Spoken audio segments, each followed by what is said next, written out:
Olá, bem-vindos a esta análise. Hoje vamos mergulhar numa questão que parece simples, mas que, na verdade, tem muito que se lhe diga. Qual é o destino que temos em mente para a nossa vida profissional? É verdade, muitas vezes andamos tão focados no dia a dia, não é? Exatamente. E raramente paramos para pensar, bem, até onde é que eu pretendo chegar? Uhum. A nossa base para esta conversa é uma reflexão semanal da ASPEC. Sim, a Associação Portuguesa de Empresários e Gestores Cristãos. Isso mesmo. Foi escrita por Robert J. Tamashi. E o título é mesmo essa pergunta. Até onde pretende chegar? Muito direto. Muito direto. E ele começa logo com uma analogia bastante visual. Diz ele: imagine planear uma viagem de negócios sem saber o destino, ou sequer o porquê da viagem. Parece absurdo, não é? Gastar tempo, energia, recursos. Sem um objetivo claro. Exato. Completamente ilógico. E a provocação aqui é: será que nós, se calhar sem nos apercebermos, tratamos a nossa carreira assim? Como quem vai andando. Sim, simplesmente vamos andando a reagir às coisas sem uma visão definida do que queremos construir ou alcançar. É uma boa pergunta. Portanto, a nossa missão aqui hoje é, vá, desempacotar estas ideias sobre visão e propósito no trabalho e vamos explorar a perspectiva desta fonte que vai além daquela necessidade óbvia de ganhar a vida. Certo. E é importante dizer já que a perspectiva que vamos ver tem uma base fundamentalmente teológica. Vamos explorar isso. Sem dúvida. E essa analogia inicial, olha, é mesmo um excelente ponto de partida. Concordo. Põe o dedo na ferida de algo que é muito comum. E a fonte, aliás, avança logo com uma frase bastante forte que resume o problema. Qual é? Diz assim: toda a gente acaba em algum lugar, mas poucos acabam em algum lugar de propósito. Uau, forte. É forte. E esta distinção entre, pronto, o acaso e a intenção na carreira é mesmo o centro da questão. É a diferença entre ser passageiro ou ser o piloto, não é? Exatamente. Ser piloto da nossa própria carreira. Exatamente. E quando nos perguntamos, mas porquê trabalhar? A resposta mais imediata, e que é perfeitamente válida, é a necessidade. O texto até reconhece isso. Claro, claro. Trabalhamos para pagar as contas. A casa, o carro, a comida, os serviços. É a base. É a nossa subsistência, a nossa segurança. Sem dúvida, essa é a dimensão prática, não há como negar, para a maioria das pessoas. Mas a reflexão do Tamasi desafia-nos a ir mais além. Uhum. Sugeres que, embora seja necessária, essa justificação puramente económica se calhar não chega para uma vida profissional com significado, plena. Fica a pergunta, não haverá algo mais? É aí que entra a ideia de visão. O texto aborda isto usando uma referência bíblica, de Provérbios 29:18. Onde não há visão, o povo perece. Sim. Como é que devemos entender esta visão aqui no contexto profissional? Não é só ter metas de carreira, pois não? Tipo uma promoção, um salário X? Não, não. Vai mais fundo. A visão aqui, pelo menos na interpretação que o Tamasi apresenta, é mais um sentido de propósito, uma compreensão do porquê de fazermos o que fazemos, algo que vai além das tarefas do dia a dia ou dos objetivos de curto prazo. É como ter uma bússola interna? Exatamente, uma bússola que orienta as escolhas e que dá significado ao esforço. E Provérbios, sendo um livro bíblico conhecido pela sabedoria prática, é usado aqui para sublinhar isso. A falta dessa orientação pode levar a um definhamento, a uma perda de rumo. E o texto faz uma ligação direta entre essa falta de visão e um sentimento muito comum no trabalho: o cinismo. Pois faz. Menciona até outra passagem bíblica do livro de Eclesiastes. Totalmente sem sentido. Tudo é sem sentido. Parece ser a consequência quase natural de nos sentirmos presos numa rotina sem um propósito maior, não acha? Precisamente. O cinismo, bem, ele cresce no vazio de significado. Quando o trabalho é só uma troca de tempo por dinheiro, sem ligação a algo que valorizamos mesmo, é fácil cair na desilusão. Naquele sentimento de, nada disto vale a pena. Uhum. E Eclesiastes é crescido por essa reflexão, às vezes um pouco sombria, sobre a futilidade das coisas debaixo do sol, quando não tem um propósito transcendente, capta bem esse estado de espírito. Portanto, a falta de visão, segundo esta perspectiva, não é só ineficiente, pode ser mesmo destrutiva para o nosso bem-estar, para a motivação. Compreendo o raciocínio. Se a visão é assim tão crucial para evitar o cinismo e encontrar realização, então a questão prática é inevitável. E o texto coloca: como é que se encontra essa visão? Exato. como é que descobrimos um sentido mais amplo para o nosso trabalho? Especialmente porque cada pessoa tem os seus dons, os seus talentos, as suas experiências. Não parece ser algo assim tão fácil de encontrar. Pois não. E a resposta que o Robert Tamassi oferece, que é central na reflexão da ASPEC, está muito ancorada numa compreensão teológica do trabalho. Ok. Ele propõe que a visão surge quando começamos a ver-nos como participantes ativos na obra de Deus no mundo. A fonte usa outra passagem bíblica, 1 Coríntios 3:9, para fundamentar isto.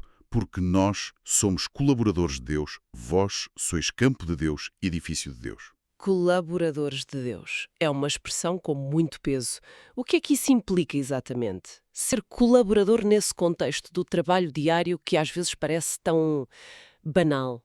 Implica uma mudança radical de perspectiva. O texto até tenta ilustrar a dimensão disto com uma analogia. Qual? Diz ele: imagine ser convidado pessoalmente por um líder mundialmente famoso, um CEO visionário, um cientista de renome, para se juntar a um projeto revolucionário. Seria uma honra, não é? O Uau. reconhecimento do seu valor. Claro, claro. Agora, a fonte sugere que multipliquemos essa sensação por 1 bilhão. Essa seria a ordem de grandeza de perceber que o Criador do Universo nos convida a ser seus parceiros, a contribuir para os seus propósitos através do nosso trabalho, seja ele qual for. Uau!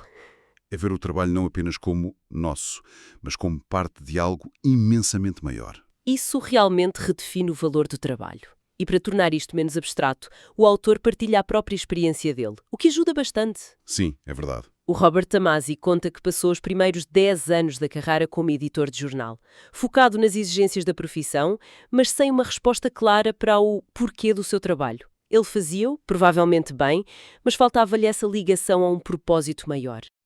O meu coração transborda de bom tema. Recito a minha composição a respeito do rei. A minha língua é a pena de um escritor hábil. Interessante. Um salmo. Sim, um versículo de um livro de cânticos e poesia da Bíblia, que ressoou profundamente nele.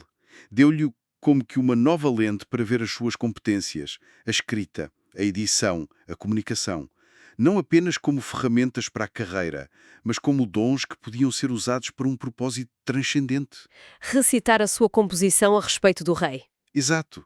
Ou seja, usar a sua habilidade de escrita para servir a Deus, para comunicar valores importantes. E o interessante é que ele não ficou só pela descoberta, pelo conceito, ele passou à ação.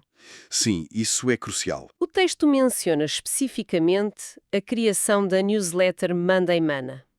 Não entra em muitos detalhes, mas refere que foi a versão original da newsletter semanal do CBMC. Certo, o Christian Businessman's Connection. Exato. Ou seja, ele usou a plataforma dele, as competências de editor, para criar algo que refletia esse novo propósito, partilhando reflexões que integravam a fé e o trabalho. E esse exemplo pessoal é mesmo muito importante, porque mostra que encontrar um propósito não significa necessariamente mudar de emprego, mas sim mudar a perspectiva sobre o emprego que se tem. E depois ele generaliza a ideia. O passo fundamental é cada um de nós identificar como é que foi equipado de forma única. Os nossos dons específicos. Exatamente. Quais são os nossos dons? Os talentos naturais, as paixões genuínas, as experiências de vida, as boas e as más. Tudo isso junto. Essa combinação única não serve só para preencher um currículo. Nesta perspectiva, são as ferramentas que recebemos para essa colaboração. Seguindo essa linha, o texto introduz outro conceito teológico, a ideia de sermos embaixadores de Cristo. Cita 2 Coríntios 5:20. Sim. O que é que significa ser um embaixador no local de trabalho? É diferente de ser apenas um bom profissional? Bem, ser um embaixador implica representar alguém, não é? Neste caso, representar Cristo. Certo. No contexto profissional, isto significaria que as nossas ações, a nossa ética de trabalho, a forma como tratamos os colegas, os clientes, a integridade nas decisões, tudo isso deveria refletir os valores e o caráter de quem representamos. Portanto, não é necessariamente andar a pregar. Não se trata de proselitismo ostensivo, necessariamente. É mais viver a profissão de uma forma que seja consistente com essa identidade.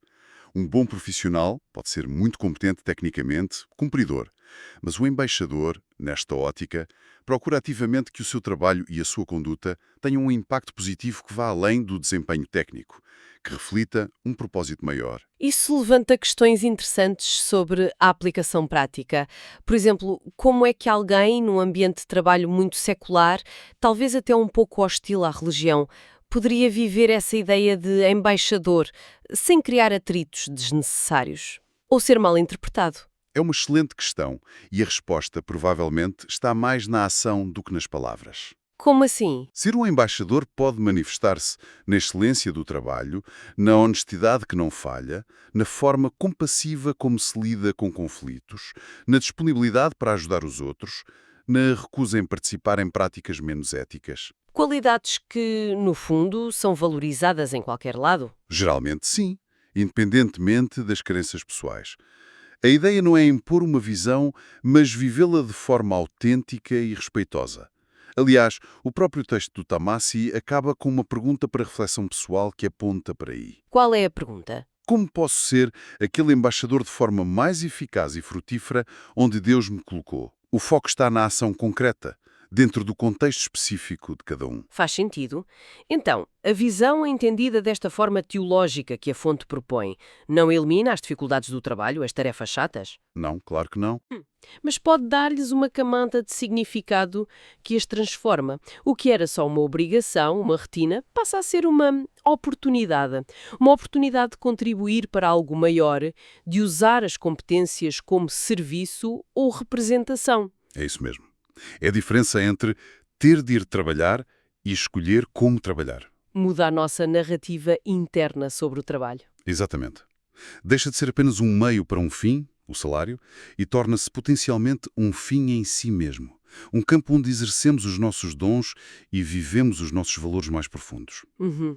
E esta perspectiva, curiosamente, até se alinha com muita de investigação moderna sobre motivação, que destaca a importância do propósito e do significado para a satisfação no trabalho. Embora aqui, claro, a fonte desse propósito seja especificamente teológico. Bem, então recapitulando os pontos-chave que tiramos desta reflexão do Robert Tamassi. Primeiro, a constatação de que muitos de nós navegamos a vida profissional sem um destino claro. Correndo o risco de acabar em algum lugar por acaso. Exato. O que pode levar ao cinismo. Segundo, a proposta central do texto, encontrar uma visão, um propósito maior, é crucial. E que, na perspectiva do autor, essa visão encontra-se ao entender o trabalho como uma colaboração com Deus e a nós mesmos como embaixadores.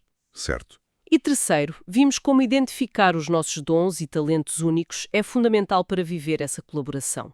E como o exemplo pessoal do Tamassi ilustra essa transformação. Sim, esses são os pilares da argumentação da fonte. E talvez, olha, para levar esta reflexão um passo mais à frente, podemos voltar à pergunta final do texto, sobre como ser um embaixador eficaz. Sim. Se pensarmos nisso de forma muito prática, para além de refletir sobre o como, podíamos deixar aqui uma provocação final. Força. Que passo concreto, por mais pequeno que seja, é que alguém poderia dar já na próxima semana para começar a alinhar de forma mais intencional o seu trabalho diário com esse sentido de propósito maior que se calhar está a começar a discernir ou a desejar? Gosto dessa provocação.